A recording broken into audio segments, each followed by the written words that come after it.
দেখো দেখো রানী, দেখো এভাবে ঝাঁট দিতে হয়। থাক থাক থাক, লোক দেখানো কাজ অনেক হয়েছে। ছাদটা পরিষ্কারই ছিল, কিন্তু উনি সবাইকে বলবেন। হ্যাঁ বলবোই তো, ঝাঁট দিয়ে ছাদ পরিষ্কার করেছি বলতে হবেই তো সবাইকে। সারা বাড়ি কোথাও পেলাম না, আর আপনারা এখানে ছাদে। আদে কি আর সাধে? একি মহারাজ, থামুন থামুন। আরে গোপাল, আজকে তো ছুটি, কি ব্যাপার? আসলে মহারাজ, একটা কথা বলার ছিল। ওসব কথা পরে হবে গোপাল, আগে বলো তো এই ছাদটা কেমন ঝকঝকে লাগছে? আগে মহারাজ, ধুর, ছাদ পরিষ্কারই ছিল গোপাল, উনি শুধু ঝাঁটা হাতে এদিক ওদিক ঘুরছেন। খবরদার রানী, আবার বাজে কথা বলছো কিন্তু তুমি। কি কাণ্ড! আপনার এরকম বাচ্চাদের মতো করলে কি করে হবে বলুন তো? বেশ বেশ, আমি তবে ছোট ছাদটাই পরিষ্কার করে দেখাচ্ছি। আশা করি ওই ছাদটা নোংরাই আছে। না, মানা করেছি, খবরদার, এই বয়সে এখন ওই ছাদে উঠবেন না। মহারাজ, উঠবেন না এখন ওখানে? কি দরকার বলুন তো? আরে কিচ্ছু হবে না, সিঁড়ি আছে তো। মহারাজ ছেড়ে দিন না, সিঁড়িটা ভীষণই সরু। এই বুড়ো বয়সে পড়ে কি হাত পা কোমর ভাঙার ইচ্ছে হয়েছে নাকি? এই মহারাজ কিছুতে ডরায় না। মহারাজ সাবধানে।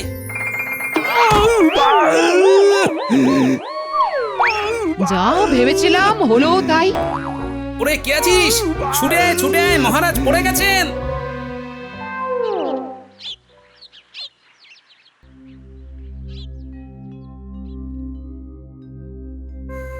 ওমর এবং পায়ের যা হাল দেখছি, তাতে তো এখন কোনোভাবেই উনি হাঁটা চলা করতে পারবেন না। ওরে বাবা,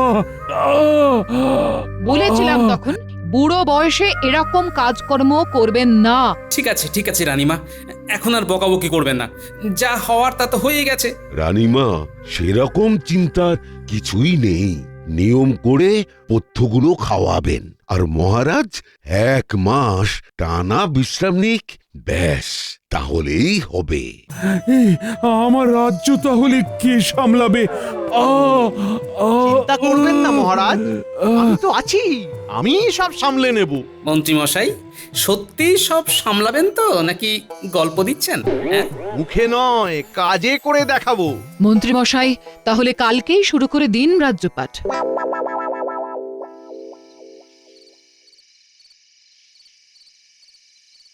শুভেচ্ছা নতুন রাজা, এই নিন মিষ্টি খাজা। বাবা, অন্য সময় তো ডেকে ডেকেও পাওয়া যায় না, আজ না ডাকতেই এলি যে? আপনার মাথায় এত বুদ্ধি, আরে এটা ধরতে পারলেন না? না, একদম ধরতে পারিনি যে তা নয়, আসলে খবরটা পেয়েই নিজের স্বার্থে চলে এসেছিস, বল। একদম ঠিক, আপনি রাজা, আর এখন আমি আপনার পায়ে সব সময় পড়ে থাকতেও রাজি। এই 1 মাসই সুযোগ, যা করার করে নিতে হবে। শুনুন মন্ত্রী মশাই, না মানে নতুন রাজা মশাই, আপনার নামে বাজারে বেশ দুর্নাম আছে, তাই সবার আগে সাধারণ মানুষ অর্থাৎ ভাগচাষী ছোটখাটো বাজারের ব্যাপারীদের খুশি করুন, দেখবেন এতেই অর্ধেক কাজ হয়ে গেছে। খুশি করতে গেলে তো ওদের ভালো করতে হবে, আর ভালো কাজ মানেই মোহর খরচ। ভালো কে করতে বলেছে? আগে মুখ মিষ্টি করে কথা বলে 1000 রকমের ভালো ভালো প্রতিশ্রুতি দিয়ে মন জয় করুন, তারপরে কাঠি করে দেবেন। ঝোপু যে কপ। একদম ঠিক। বাহ গিন্নি, বাহ বটা, তোরাও তো বেশ হয়ে উঠেছিস দেখছি। সুপ্রভাত সকলকে। এই 1 মাসের জন্য আমি যাকে যা কাজ দেব, সে সেই কাজই করবে। তাহলে বৈদ্য কি কিছু আবিষ্কার করতে বসবে, আর ওই বিজ্ঞানী কি চিকিৎসা করবে নাকি? গোপাল, গোপাল, তুমি একটু বাজে বকা বন্ধ করবে? আর শোনো, আমার সভায় কোনো ভাঁড়ের দরকার নেই, তাই তুমি বাইরের কিছু কাজ সামলাবে। আমি কি থাকবো নাকি নিজের পথ দেখবো? কি দিন এলো রে বাবা, মন্ত্রীমশাইয়ের হুজ্জুতি। হুজ্জুতি না বজ্জাতি? তাহলে বাজে না বকে আমি সবাইকে নিজেদের কাজ বুঝিয়ে দিচ্ছি। শুরু করে দাও আর বলো জয়। রাজামশাইয়ের জয়। কি তাই তো মন্ত্রীমশাই? হ্যাঁ, একদম তাই। গোপাল, তোমার কি বুদ্ধি! এই বুদ্ধি এবার থেকে ভাড়া মতে নয়, ভালো জায়গায় কাজে লাগবে। তারপর গিন্নি, তুমি খুশি তো? ভাবছি এই তো সুযোগ তোমার বস্তা বস্তা মোহর সরানোর। তাই বাড়িতে যা হাঁড়ি কুড়ি আছে সেইগুলোতে সব আটবে না গো। চিন্তা নেই, চিন্তা নেই। শহরে বড় বাড়ি কিনবো, সেইখানেই সব রেখে দিতে পারবে। কি বলছি কি, এবারে একবার না তীর্থে না গেলেই নয়। একটু অপেক্ষা করো গিন্নি, কটা দিন বাদেই বেড়াতে নিয়ে যাব। আর তুমি না নিয়ে গেলে, তুমি যেমন সবার পেছনে বটার ঘরটাকে লাগাও, তেমনি আমিও তোমার পেছনে ওদের লাগিয়ে দেব। ও, তলে তলে এই। অবশ্য ঘটা শুনলাম দেশে গেছে, তোমায় বটাকে দিয়েই কাজ চালাতে হবে।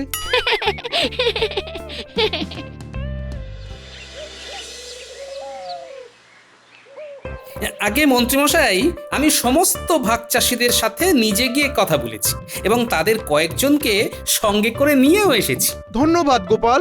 আশা করি ফসল ভাগাভাগির ব্যাপারে আপনি ওদের কথাটা মাথায় রেখেই একটা সুস্থ স্বাভাবিক সমঝোতায় আসবেন। বললাম না, মুখের কথায় নয়, কাজে করে দেখাবো। আর কদিন পরেই ফসল কাটা হবে। তা মন্ত্রী মশাই, আমরা দুভাগ নিয়ে রাজবাড়িতেও দুভাগ দেব তো? আমরা সমান সমান ফসল চাই। হ্যাঁ, এতদিন তোমরা আধা আধি ভাবে ফসল ভাগ করেছো, কিন্তু এবারে আমার রাজ্যে তোমরা ফসলের 3 ভাগ নেবে আর আমায় 1 ভাগ দেবে। কি? সকলে ঠিকই শুনেছো। তোমাদের পরিশ্রমের ফল তোমরাই বেশিটা ভোগ করবে, এইটাই আমি চাই। দেখা যাক, সব ভালো হলেই ভালো। জয় মন্ত্রী মশাইয়ের জয়, জয় মন্ত্রী মশাইয়ের। থাক, হয়েছে হয়েছে হয়েছে। কালকে সকলে এসো, আমরা চুক্তিপত্রে স্বাক্ষর করে নেব। মন্ত্রীমশাই, পবিত্র পরিচ্ছন্ন হওয়ার অভিযান সবকিছু প্রকাশ্যে নিয়ম মেনে হবে। কি বলো গোপাল? এ কি ব্যাপার গোপাল, মন্ত্রীমশাই সাময়িক রাজামশাই হয়ে পুরো বদলে গেলেন। সত্যি কথা, আমি নিজেই লজ্জায় পড়ে গেছি। আমারও বেটাকে হয় না বিশ্বাস, ও সারাক্ষণ ফেলে বিষ ভরা নিঃশ্বাস। কথাটা অবশ্য মন্দ বলনি। ভাইরা, তোমরা সবাই নিচে বসে পড়ো। কেন কেন কেন? ওরা বসবে কেন? মানে না বসে কি দাঁড়িয়ে থাকবে? আরে গোপাল, তোমার মন ছোট বলে তুমি ভাবো ওরা নিচে বসবে। আসলে ওরা আমার রাজসভাতে নিচে নয়, সভাসদদের আসনে বসবে। কি? আমাদের আসনে? আপনার মাথা ঠিক আছে তো মন্ত্রীমশাই? আলবাত ঠিক আছে। তোমরা তো ওই আসনে বসে এমনিও কাজের কাজ কিছু করতে পারো না, কিন্তু এই ভাগ চাষি ভাইয়েরা আমাদের মুখে অন্ন যোগায়, তাই ওরা ওদের যোগ্য আসনে বসবে। তাহলে আমরা কি করব? কি আবার বেরিয়ে যাবে সভা থেকে। আমি ওদের সাথে এবারে চুক্তিপত্র নিয়ে কথাটা বলে নি। যাও যাও যাও যাও যাও, সভাসদেরা সব বেরিয়ে যাও। পুটির বাবা, সব দেখে শুনে নিও কিন্তু। ঠিক আছে ঠিক আছে, সব দেখে শুনে নেবো।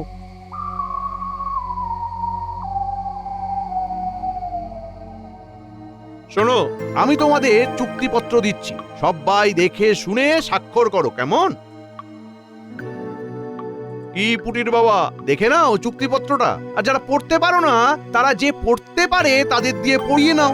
আমার ভাগ চাষী বন্ধুরা, আশা করি তোমরা চুক্তিপত্রটা দেখেছো। আমিও ইতিমধ্যে দেখে নিয়েছি।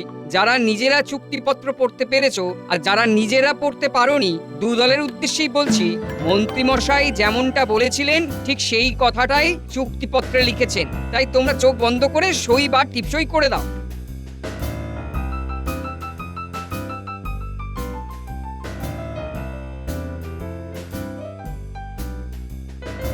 হ্যাঁ, মন্ত্রী মশাইয়ের জয় হোক।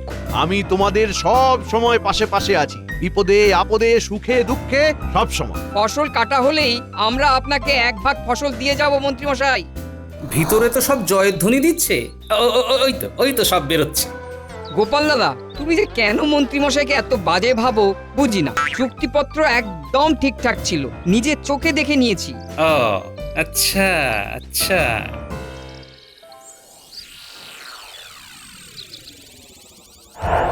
এবার আসল খেলা। উফ, আপনার কি বুদ্ধি! কাগজের নিচে কাগজ, হ্যাঁ, নকলের নিচে আসল।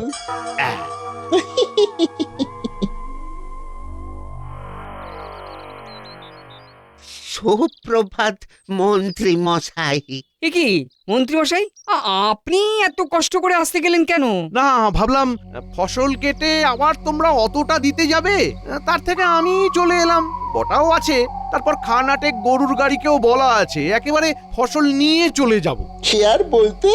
ফসল কাটা শেষ মন্ত্রী মশাই। ব্যাস, আমায় মোট ফসলের 3 ভাগ দাও, আর তোমরা 1 ভাগ করে রেখে দাও।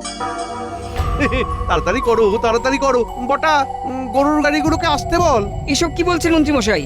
আপনি তো সেদিন অন্য কথা বললেন। মরে যাব মন্ত্রী মশাই। মরে যাবো মন্ত্রী মশাই? দেখো, সেই দিন কি বলেছি আমার মনে নেই, তবে চুক্তিপত্রে লেখা ছিল যে আমি ফসলের 3 ভাগ নেব আর তোমরা 1 ভাগ নেবে, আর সেই শর্তেই তোমরা সবাই সই করেছো। দেখে নাও। মন্ত্রী মশাই, আপনি আমাদের এভাবে ঠকালেন। আমি নিজে দেখেছিলাম সেদিন চুক্তিপত্রে লেখা ছিল ফসলের 3 ভাগ আমরা নেব আর 1 ভাগ আপনি নেবেন। চুক্তিপত্র দেখে নাও, আমি সব কাজ প্রকাশ্যেই করি। মন্ত্রী মশাই, মন্ত্রী মশাই, মন্ত্রীমশাই, হাওয়া বেগতিক হওয়ার আগে ফসল নিয়ে আমাদের এখান থেকে হাওয়া হয়ে যেতে হবে। ঠিক ঠিক।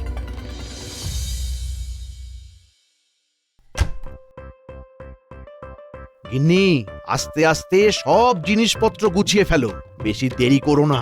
শহরে কি সব বন্দোবস্ত হয়ে গেছে?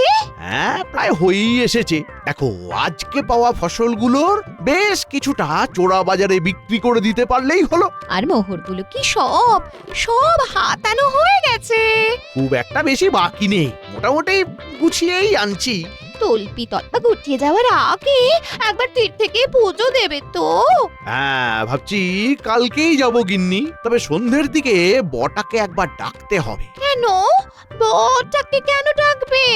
আরে, আমাদের বাড়ির সামনে যে শস্য মজুত রাখার জন্য গোলাবাড়ি করা হয়েছে, সেটা পাহারা দেওয়ার একটা পাকা বন্দোবস্ত করে যেতে হবে তো।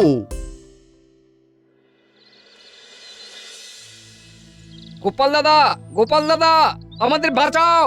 কেন রে, কি হয়েছে? হ্যাঁ, মন্ত্রী মশাই আমাদের ঠকিয়েছে। মানে?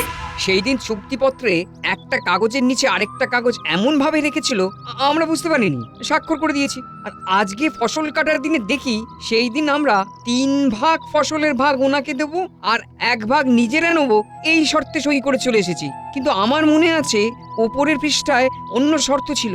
মানে উপরের পৃষ্ঠাটা সরিয়ে দিয়েছে আর কি। চলো দেখি, মহারাজের কাছে যাই, মন্ত্রীকেও ডাক দিই।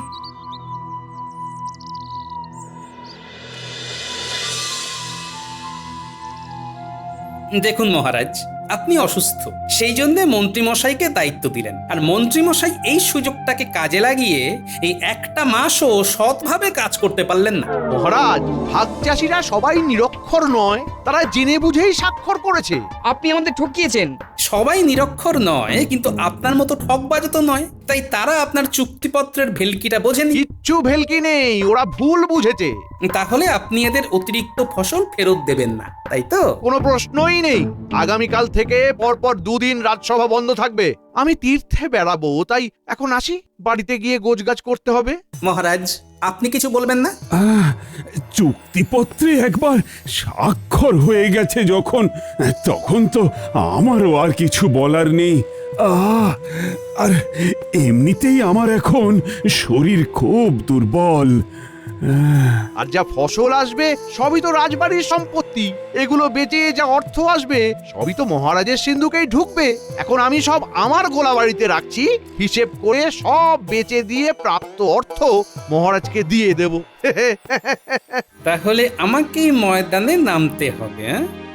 এই কুটির বাবা, সমস্ত ভাগ চাষিদের নিয়ে একবার আমার বাড়ি এসো।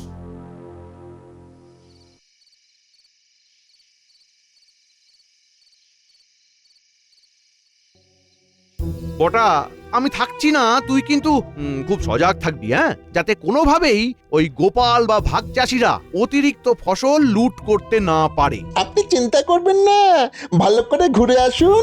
তবে শহরের শেঠটাকে কি করবেন? আপনার বাড়ি কেনার আগে সে একবার দেখবে বলেছিল যে। ভাবছি তীর্থ থেকে ফেরার পথে একেবারে সঙ্গে করে নিয়ে আসবো। আমার বাড়িটা বিক্রি হয়ে গেলেই ওদিকে শহরের বাড়িটা কিনে নেব। আর ফসল বিক্রি কবে করবেন? ফিরে এসে শহর থেকে শেঠজিকে নিয়ে আসবো, ওনাকে ফসল দেখাবো আর চড়া দামে বেচবো। বেশ, তবে তাই হবে। এমনিতে তো দেখলাম গোলাঘরের সামনে প্রহরীরা সব পাহারায় বসে গেছে। হ্যাঁ, এবার পুরো ব্যাপারটা তুই সব সামলে নিস।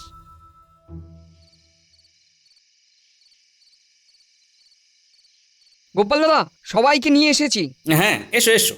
আমাদের বাঁচাও দাদা। তোমাদেরকে ডেকেছি তোমাদের এই অবস্থা থেকে উদ্ধার করব বলে। তুমি যা বলবে তাই করব দাদা, এখন শুধু উপায় বলো। শোনো, মন্ত্রীর গোলাঘরের পিছন দিকের গাছটা থেকে গোলাঘর কতখানি তফাতে আছে আগে গুণে দেখে নাও। তারপর আজ রাত থেকে সুড়ঙ্গ খোঁড়া শুরু করো। ওই সুড়ঙ্গ খুঁড়ে কি আমরা গোলাঘর থেকে অতিরিক্ত ফসলগুলো বের করে নেবো দাদা? হ্যাঁ, তবে শুধু অতিরিক্ত নয়, সব ফসলই বের করবে। ঠকানোর একটা মোক্ষম জবাব না দিলেই নয়। কিন্তু ওখানে যে প্রহরীরা আছে, প্রহরীদেরকে অন্যমনস্ক করে রাখার দায়িত্ব আমার, ন্যাপলা আর গুলটে। মনে রেখো, তোমাদের হাতে 2 দিন সময়। 2.5 দিনের দিন সন্ধে বেলায় মন্ত্রী ফিরছে। তার আগে তোমাদের কাজ হাসিল করে ফেলতে হবে কিন্তু। হ্যাঁ, হয়ে যাবে দাদা, আজ রাত থেকেই শুরু করব। ব্যাপারটা দেখো যাতে গোপন থাকে। আর একবার ওই ন্যাপলা আর গুলটেকে পাঠিয়ে দাও। কালকে সকাল থেকে আমরাও মাঠে নামবো আর তোমরা পাতালে। কিন্তু গোপাল দাদা, গাছের পিছন থেকে গোলাঘর কতখানি তফাতে রয়েছে তা এক পা করে মাপবো কি করে? এটা ন্যাপলা আর গুলটের কাজ। ওরা ঘুড়ি ওড়ানোর নাম করে প্রহরীদের ঘুড়ি ওড়াতে সাহায্য করতে বলে ঠিক গুনে নেবে। সব রকম সকম ওদের আমি শিখিয়ে দেব, কোনো চিন্তা করো না। এই যে ন্যাপলা, গুলটে, এখানে বেশি বাড়াবাড়ি করলেই আরং ধোলাই দেব বলে দিলাম। হ্যাঁ, বেশি করলেই ওই ঘুড়িটা দেব ছিঁড়ে। ছিড়বে কেন? আমাদের সাথে ওরাও না। এই ঘুড়ি দেখে মনে পড়লো, কতদিন হলো ঘুড়ি ওড়াই না। ও প্রহরী দাদা, ঘুড়ি ওড়াবে? এই এই এই বলে কি হচ্ছে? পাহারাতে চুপচাপ। ও প্রহরী দাদা, দেখো না, ভালো মাঞ্জা সুতো চৌরঙ্গি ঘুড়ি। এই প্রহরীরা, আমি একটু বাড়ি যাচ্ছি, তোরা খেয়াল রাখ। কিছু এদিক ওদিক এসে দেখলেই মারবো বলে দিলাম। হ্যাঁ বড়দা। ঘন্টু, এই সুযোগ ওড়ালে উড়িয়ে নে। এই নাও, এই নাও। তুমি এই কোলা ঘরের সামনে থেকে চড়াই দেবে, আমি দূরে যাচ্ছি। আচ্ছা ঠিক আছে।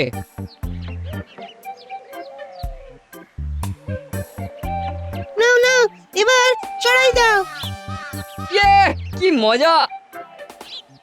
তার মানে এতটা হলো ওই গোলা ঘর থেকে এখানকার দূরত্ব। ব্যাপারটা জানিয়ে দিতে হবে।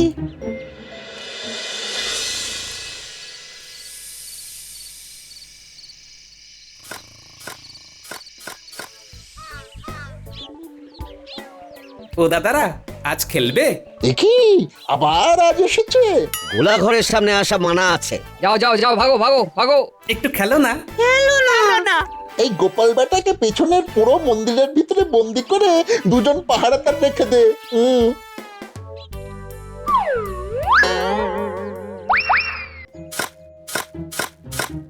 তোমরা শিগগিরই চলো, গোপাল দাদুকে ওরা ঘরে বন্দি করে দিয়েছে।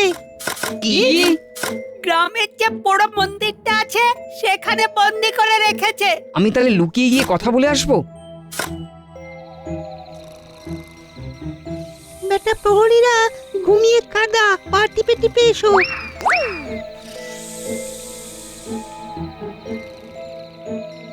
গোপাল দাদা, গোপাল দাদা, আমরা সুড়ঙ্গ দিয়ে ঢুকে পড়েছি। সুড়ঙ্গের কাজ সম্পূর্ণ। তড়িঘড়ি কাজ শেষ করো, আমি বন্দি আছি। কালকে ছাড়া পেয়ে যাব, কিন্তু কাজ থামিও না। কালকে মন্ত্রী চলে আসবে। আচ্ছা।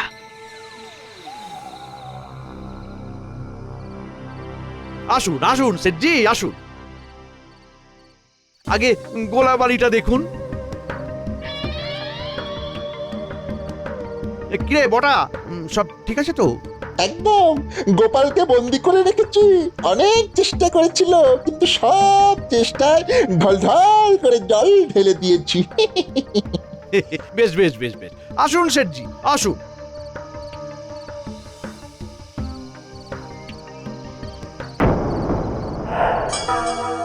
এই কি কি হলো?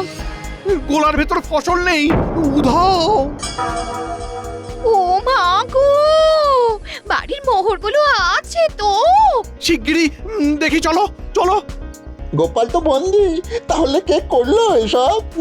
বাড়িতে যদি মোহরও না থাকে তাহলে তোর মজা আমি দেখাচ্ছি বটা। ও মা, বাড়িও ফাঁকা।